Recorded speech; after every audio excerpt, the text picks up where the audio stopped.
to throw that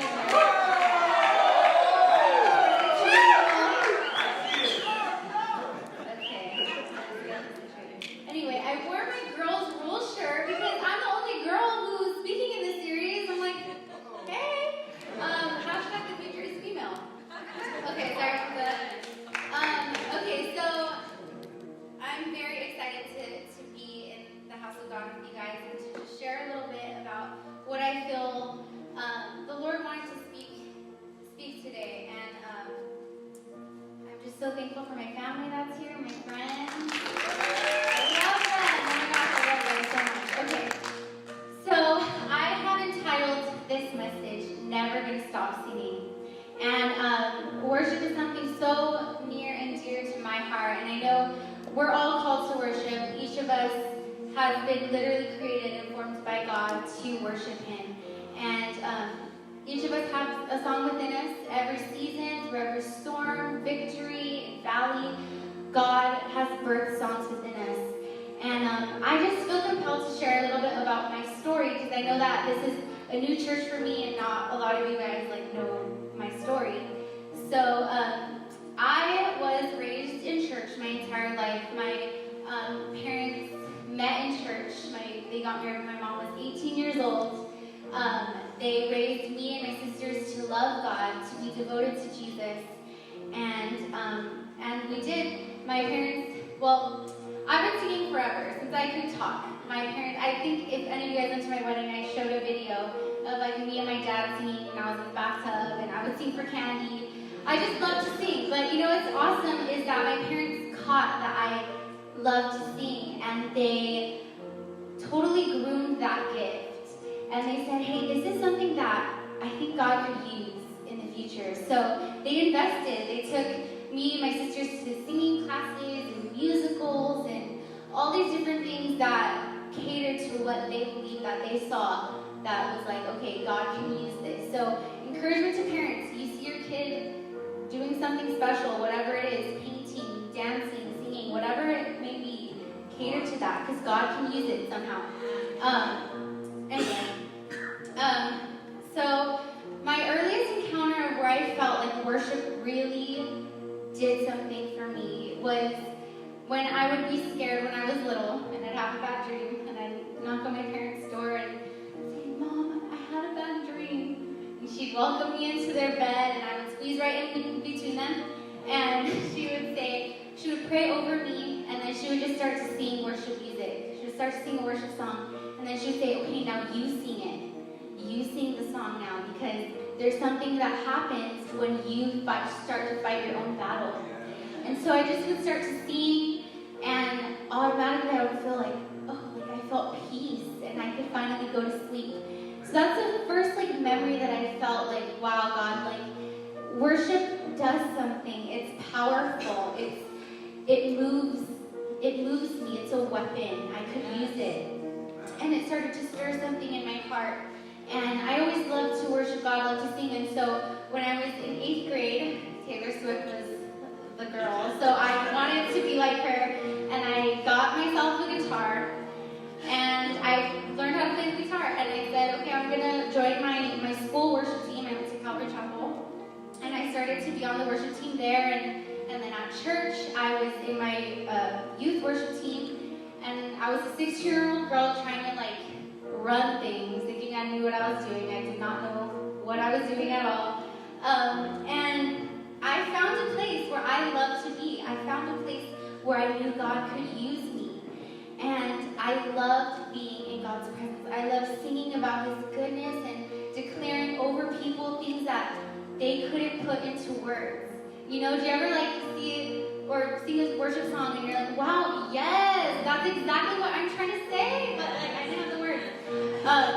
That's exactly what I love to do. And the enemy saw that I was young and my mind was easily swayed, and I think I just started to really doubt myself by comparing and feeling insecure and disappointed in things and feeling like I wasn't enough.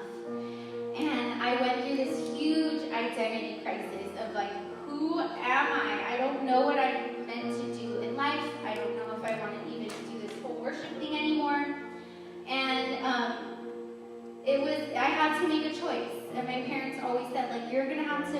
a choice that's like, you're either going to serve God or you're not. And you need to make that choice because we can't, watch over you every second. So I made the choice to not serve God. And so that was after I had graduated high school. I chose, you know what, I'm just not going to do this whole thing. I feel like it's too much pressure. People in our church have hurt me and disappointed me. And there was one time, and the enemy will just use the smallest thing, but I was sitting in church literally contemplating this in my head, like, should this be the last time I come to church or not? And someone comes up to me and asks me, because I guess I looked like out of it, and they asked me, why are you even here? And I was like, good question, bye, like I'm out. So I left, and I never went back. I was so offended and so hurt, and I let that little thing when I could have said, I'm here and I'm fighting to be saved. Because sometimes it's really hard to get up every day and choose to serve God. It's a lot easier to be like, you know what, I'm just going to do what the world's going to do, especially when you're an 18-year-old girl and all your friends are doing one thing and you're trying to go against the crowd. So along the way, I made a lot of really stupid choices, put myself in really dumb situations, and I found myself tangled in the lie that my poor choices, disqualified me from ever pouring into people the way I used to. I believed that if I came back to God, it would be inauthentic, or I don't know, he just would be like, I already tried with you, like, your chance, you're done. And the enemy was trying to take my voice and trying to take my song away, is what I thought, but I was giving it willingly to him. And it was silencing me, all the guilt and the shame, the condemnation, I was drowning in it. But Jesus is always on time, always. He's never late for anything. He came and he interfered at a time where I was desperate. And this goes into a very special story of me and my husband, actually how we reconnected. It was a spring semester of college, and I walk into my class. It was like geology, something random, I don't know. That's how you know it's God. I was walking in and I see Albie and I'm like, what? Like, Albie's here? Oh my gosh, I have a friend in school. So I went up to him and week after week we're going to school. He's cheating off me. I'm doing all the work. Just kidding. And one day we go out after. He's like, hey, let's go eat after class. And I'm like, okay. So we go out to eat. And meanwhile, I'm still struggling. Like, I'm not 100% back in church yet. I'm still battling. I'm wrestling with myself of, man, I love Jesus. I am a Jesus girl. I love him so much. But my mistakes were a little bit louder than the voice of God at that time. So back to Albie. Okay, so one time we were sitting down and he asked me like, hey, what happened to you? And it's true, like, okay, I love fashion, I love clothes. In that stage of my life, I was like a vamp queen, like trying to be like a goth girl. I don't even know. Oh my gosh, I should have brought pictures so you guys could roast me. But I would wear like black lipstick, like all of I felt like my internal was like coming out of like in my clothes. It was weird. Anyway, so he was like, what happened to you? Like, you're not the same Priscilla that I remember. Like, I remember I used to like call him on the phone and like play my guitar for him and sing like worship, and like he knew that I was a worshiper, and he was like, what happened to you, Priscilla? This isn't who you are. You are called, you're chosen, you belong in church, you belong to serving Jesus. This isn't the life that you're supposed to live. And he just started to remind me of who I was really meant to be. And I actually brought my vows, because in my vows I wrote that, and I just wanted to share because I want to honor my husband tonight. Because he's just so sweet. And he's just so good to me. Okay, so in my vows, we didn't do vows, we did them like secretly. But I wrote, reflecting on our past sends me down a long path, LOL. It's been such a beautiful journey. I really never imagined my biggest crush of my adolescence would become my husband.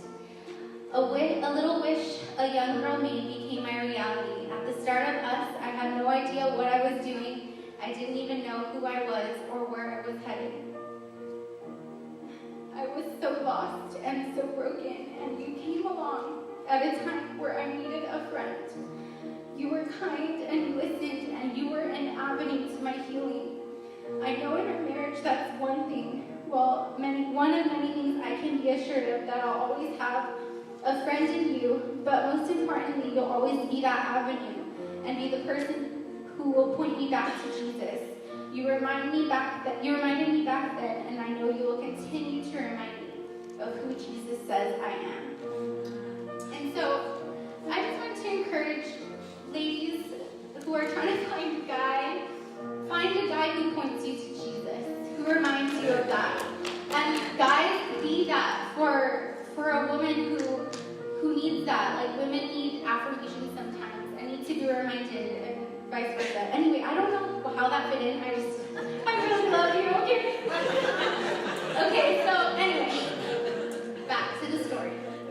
My breakthrough came after reading a book about the story of Hosea and how he was obedient to God and he married a prostitute. And through that, God demonstrates his redeeming love for his bride, for me. So shortly after, I read this book, and it's basically this whole scripture right here is about God's restoration of Israel. And I don't know if I'm missing. Okay, so I started down a path, choosing every day to take back what I willingly gave away, and choosing to believe that God was for me instead of feeling like he was so offended with me. So that was my view of God at that point, of like, he's too mad at me, I'm scared, I don't want to talk to him right now. But then after reading this book, it totally changed my whole perspective of Jesus and his love for me. And so in Hosea 2:14-15, it says, "Therefore, behold, I will allure her and bring her back into the wilderness and speak comfort to her. I will give her vineyards from there and the valley of Anger as a door of hope. She shall sing there as in the days of her youth, and in the day when she came up from the land of Egypt." So God was the one to restore my song. From that point, I understood grace now. Like, God wasn't my parents' God. He wasn't a God that I just heard about. He became my God. He was my Savior. So I sing now and I worship now from a place of restoration, a place of redemption because of what God did for me. He slapped a new name on me. He renamed me and he restored me. And in Revelation 14:3 it says, "And they sang a new song before the throne and before 4 living creatures and the elders. No one could learn the song except those who had been redeemed from the earth." So we sing a song, guys. We sing a song that angels can't even sing. We can sing from a place of failure and brokenness, but also from a place of victory and defeat, that we're no longer who we were. God has redeemed us. And so from that moment, I chose to never stop singing.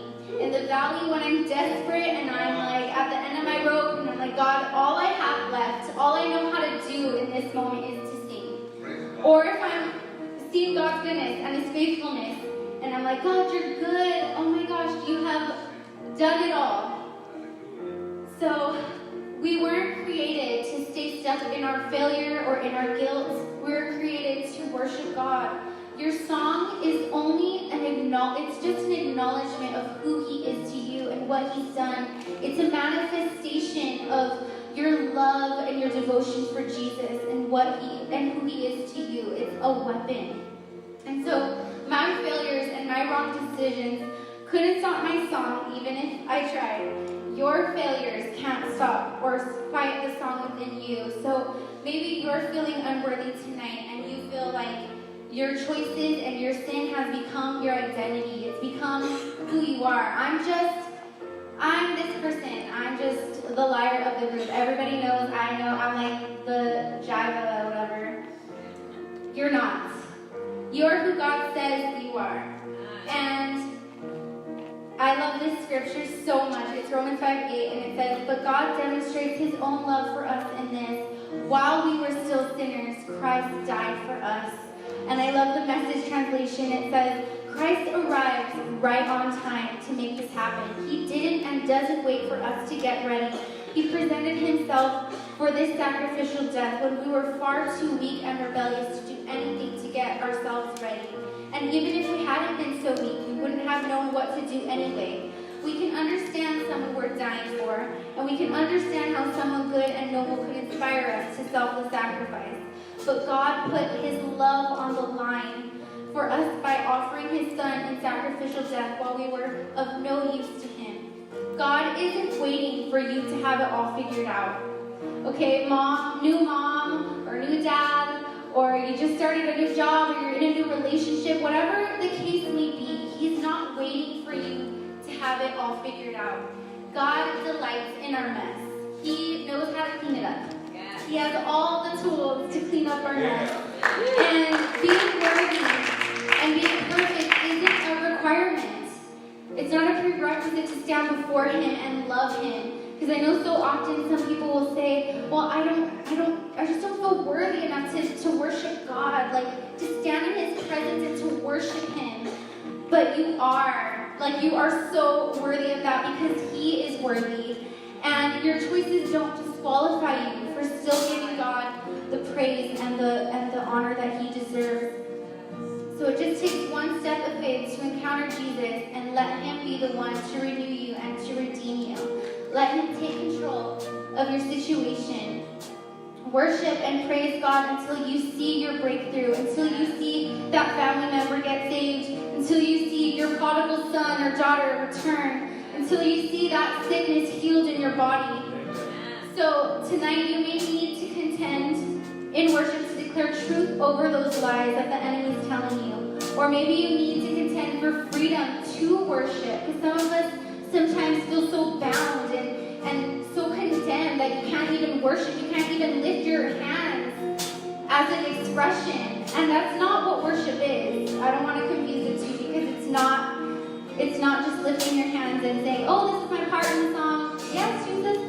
It's so much more than that. It's your heart. It's surrender. That's the best way to put it. It's just giving God everything, every part of you. So whatever struggle you're dealing with, whatever valley you're in or mountaintop, never stop singing. Never stop worshiping and praising God. And so that's just all I have tonight, but I do want to just invite a time of worship, because I feel like so often we think that we need this whole ordeal of like an altar call. But so often God moves just through song and just in his presence. And so tonight we've been talking about contending for the power of God, contending for the presence of God.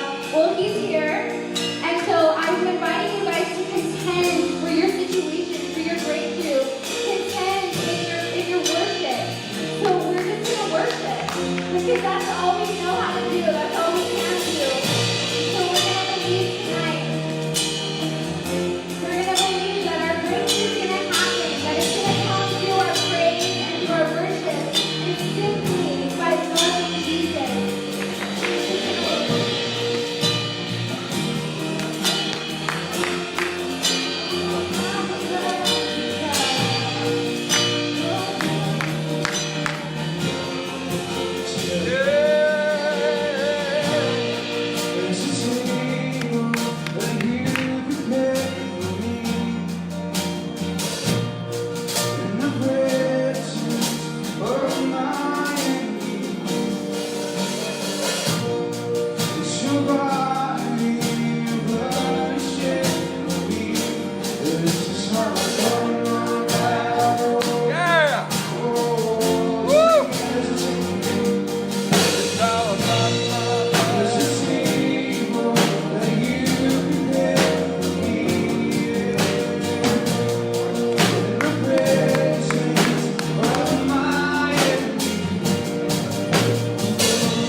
but I'm surrounded by you.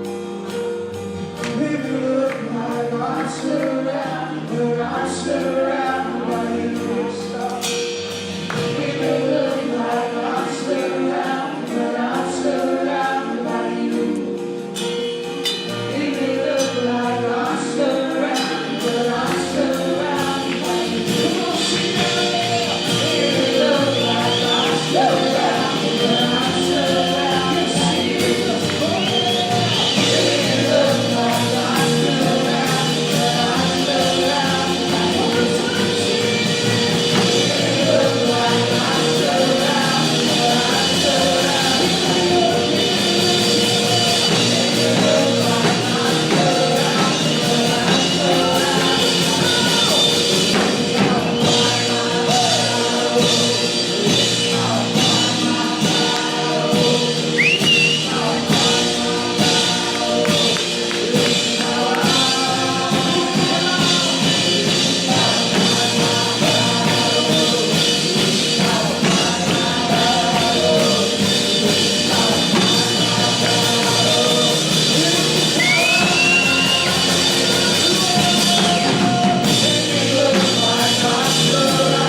It may look like I'm surrounded, but I'm surrounded by you.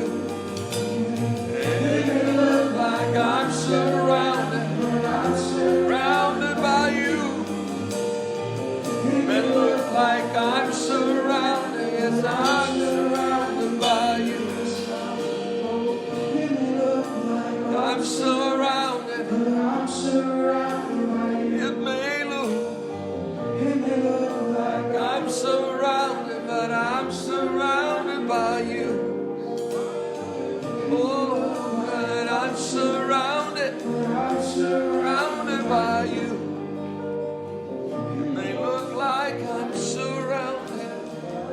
Surrounded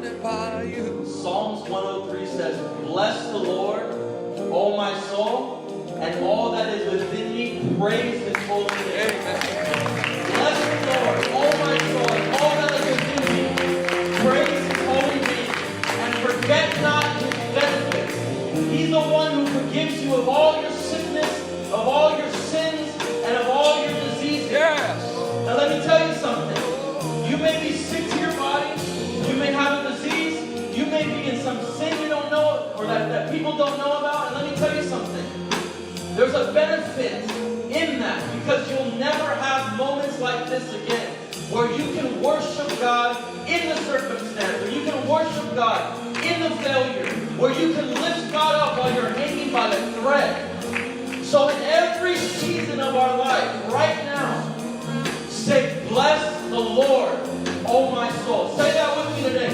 Bless the Lord, oh my soul, and all that is within me. Praise His holy name. Bless the Lord. So I don't want to really close it yet, but what I want to do is change your posture. Change our posture to a place of this, is that God is here.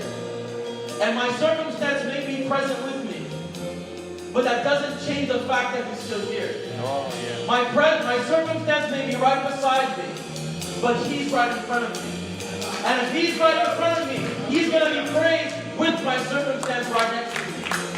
And so what I want to do for the last few moments is press in, change your posture. So I'm not going to focus on whatever is around me, but I'm going to focus on the one who's in front of me, Jesus Christ, the one who is worthy of my praise and worthy of my worship. And so David and Priscilla, we're going to give a few more moments. And I pray that you guys together will join in on changing your posture to the throne of God and turning away from the circumstances of life and turning to the throne that God deserves for your attention to be directed towards. Amen? So with that, I'm going to give it back to them, and let's go forward with it.